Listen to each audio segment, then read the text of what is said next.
Bwana Yesu asifiwe. Kwa majina naitwa mtumishi wa Mungu Kiraga Nzai. Nataka lete neno masaa haya, neno la Mungu kuhusu nadhiri. Nitasoma kitabu cha Hesabu 30 kuanzia mstari wa 2. Nasema hivi: mtu atakapomwekea Bwana nadhiri na atakapoapa kiapo ili kufunga nafsi yake kwa kifungo, asilitangue neno lake, atafanya sawasawa na hayo yote yamtokayo kinywani mwake. Taruka ndio mstari wa 6.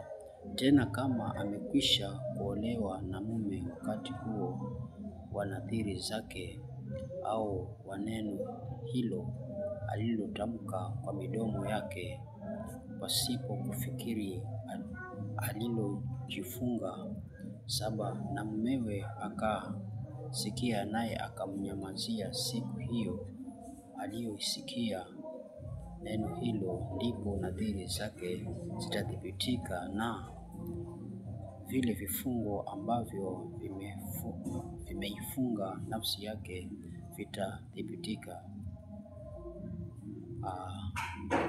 Nitaruka nende 13. Kila nadhiri na kila kiapo kifungacho ili kitathibitika nafsi ya mwanamke, mumewe aweza kuthibitisha au mumewe aweza kutangua. Biblia inasema kwamba nadhiri huwa tunaweka sisi ambao wakati mara nyingi huwa tunapitia hali ambayo si nzuri vile. Ndio maana inafikia wakati tunaweka nadhiri. Lakini nataka nikwambie hivi, hata mara nyingi inatumiza, maana tunasahau. Lakini kama hatutasahau ule ukweli wa Mungu, tutaziondoa nadhiri. Na mara nyingi nadhiri ni kitu ambacho wakati mtu ni mgonjwa, ama wakati anahitaji kitu fulani, ama kuna wakati unapitia hali ambayo sio nzuri, unaweza tu kutamka kwa sababu ya hali ambayo unapitia. Na wakati ukitamka, basi Mungu anasikia na anakufanyia. Ni kwa mfano uwe hauna mtoto, useme nikipata mtoto mimi nitafanya hivi, nitafanya hivi, ama nikipona mimi nitafanya hivi na hivi, nitaita watu, nitaita wachungaji, ama nitatoa sadaka. Na Mungu unapoweka nadhiri huwa ni haraka sana kukufanyia. Kama vile Hana alivyosema, ukinipa mtoto Mungu, basi mimi nitakupatia mtoto huyo. Na haikuchukua muda, Hana akampata mtoto Samueli. Na sisi wakati tunapitia hali ngumu au tunapitia hali ambayo inatuvunja moyo, inafika wakati tunaweka nadhiri. Na tunapoweka nadhiri, basi Biblia inasema kwamba tusikawie kuiondoa. Maana tutakapokawia kuiondoa, kuna vitu vingi ambavyo vitakuja ambavyo vitakuwa vinasababishwa na hii nadhiri. Maanake nimefika wakati basi tujue kwamba nadhiri zetu zinatumiza. Na mara nyingi tukiwa vijana, tukiwa wasichana, tukiwa hatujajua msingi vizuri, mara nyingi tunaweka nadhiri na wapendwa wetu, na baadaye nadhiri hii tunaivunja. Maana tunaweza tukaweka nadhiri tukiwa tunasoma, na inafika wakati tunakuja tunaolewa na wengine, ama tunasema kwamba mimi nitakuoa, mimi nitafanya hivi, mimi nitafanya hivi. Lakini dakika ya mwisho unapata hatufanyi vile ambavyo ulikuwa tumeagana. Mtu anatoka huko anaenda chuo kikuu, anapata bwana mwingine kule kiwa ameweka nadhiri na mvulana kule kijijini, na inafika wakati sasa inafeli.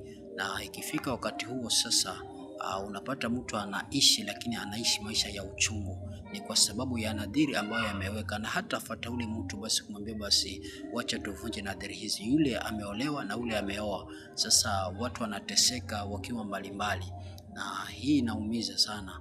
Na kwa mfano mtoto wako alikuwa mgonjwa, kaweka nadhiri lakini hukuitimiza, basi mtoto wako utapata ni mtu wa kumwaga damu kila wakati, ni mtu wa kuvunjika mkono, mtu wa kuvunjika mguu, ni mtu wa kugongwa mara amemwaga damu.